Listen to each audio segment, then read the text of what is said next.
Well, did you see the hat that Dave Free was wearing? Yeah. The pgLang LA hat? Yeah. I'll buy that. That's not merch. You think that's gonna be sold? Maybe. They should, bro. They should drop fitteds. They should, but that's a one of one. For decades, hip-hop has been built on branding. Not corporate branding, but cultural branding. The kind of branding where one symbol instantly tells you who somebody represents. When you saw somebody throwing up the rock diamond, you knew exactly what it meant. When artists wore the Roc-A-Fella chain, it wasn't just jewelry. It was a badge of honor.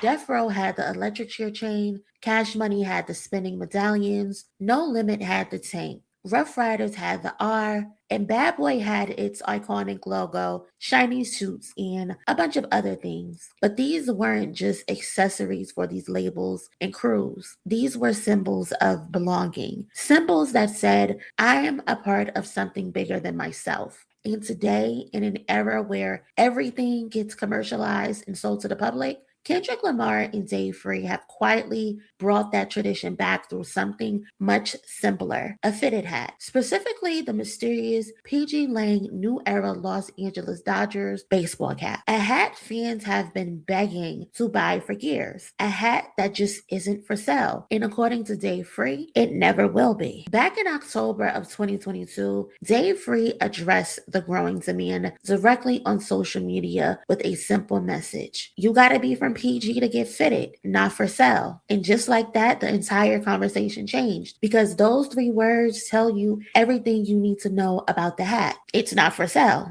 And that's the point. The moment the hat becomes merchandise, it stops being what it currently is, a symbol. If you've paid attention to pgLang over the years, you'll notice something interesting. You don't see them sitting on store shelves. You don't see online releases. And you don't see limited drops. You only see them on people directly connected to pgLang. There's Kendrick Lamar, Dave Free, Baby Keem, and now Imani. When pgLang and Dave Free officially introduced Imani as its newest artist and the first lady of pgLang, fans immediately noticed on Dave Free's Instagram story that he essentially crowned her with the fitted. And it felt less like receiving merch and more like receiving a jersey, like being welcomed into the family. And that's what makes the hat special. It's not a product, it's an endorsement, a stamp of approval, a signal that you're a part of the ecosystem. We even saw this philosophy play out during Kendrick Lamar's GNX festival run. At one stop, Kendrick Lamar spotted a young fan in the crowd, gifted her a signed pgLang fitted, and told her she was quote unquote official now. The fan immediately broke down in tears. And to most people, it was just a hat. To her, it was acceptance, it was recognition. It was a moment she will remember for the rest of her life. She even revealed to the news that people have tried to buy the hat off of her, but she's not giving it up because it has value to her. Scarcity creates meaning, and meaning creates value. Recently, fans found themselves asking another question. How did Jacob Elordi get one? The actor best known for playing Nate Jacobs on HBO's Euphoria was spotted wearing an official pgLang fitted, and immediately it sent social media into detective mode because where the hell did he get this hat? How is he connected? Is there a secret drop nobody knows about? And the answer is probably much simpler. Jacob Elordi is a documented Kendrick Lamar fan.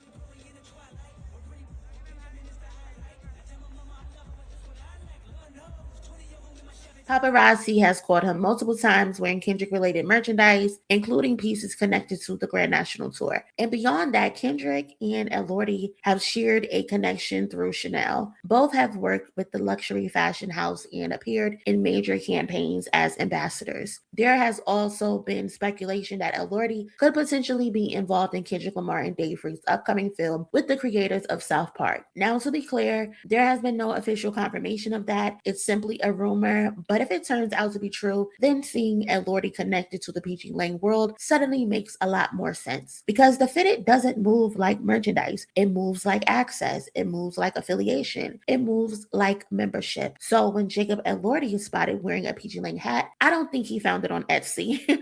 I don't think he's going and get replicas created. I don't think he just stumbled across some bootleg seller somewhere. I think it's far more likely that somebody from pgLang personally handed it to him, which only reinforces the entire point. You don't buy your way into pgLang. You are invited. Now, let's talk about another reason why these hats probably aren't for sale. The pgLang fitted sits in a very unique legal space. The design combines multiple brands and trademarks. You've got the Los Angeles Dodgers, you've got the Major League Baseball, you've got New Era, and then you've got pgLang. That means anyone creating unauthorized versions and trying to sell them online is potentially stepping into intellectual property territory involving several major brands at once. Now, could pgLang legally partner with those companies and release the hat? Absolutely, sure. In fact, they've already shown they're capable of major collaborations. I mean, they have the partnership with Converse where they got the pgLang logo on it. So if Kendrick and Dave wanted to sell these hats tomorrow, they probably could. But I don't think they want to, because something becomes less valuable the moment they're available to everybody else. That's the lesson here. The Roc-A-Fella chain wasn't special because everyone had it. It was special because almost nobody did at a point. The Deathrow chain wasn't special because it was expensive. It was special because you had to earn it. You had to be a part of the movement. Even Tupac didn't have a Deathrow chain until he got on the phone with Suge and said, I want your specific Deathrow chain. And Suge took it off his neck and put it on Pac's neck. And the pgLang fitted follows that same tradition. In many ways, it's the modern version of those legendary hip-hop symbols. It's not a chain, it's not a pendant, it's not a piece of jewelry, it's a fitted hat. Simple, clean, and recognizable, and instantly associated with a specific movement. In an era where artists monetize every possible piece of merchandise, Kendrick Lamar and Deathrow have chosen the opposite approach. They've created something fans can't buy, something that still has mystery attached to it, something that still carries meaning. The fitted isn't merch, it's a membership. It's not a product, it's a symbol. And that's exactly why it's never been for sale, because some things aren't meant to be sold, they're meant to be earned.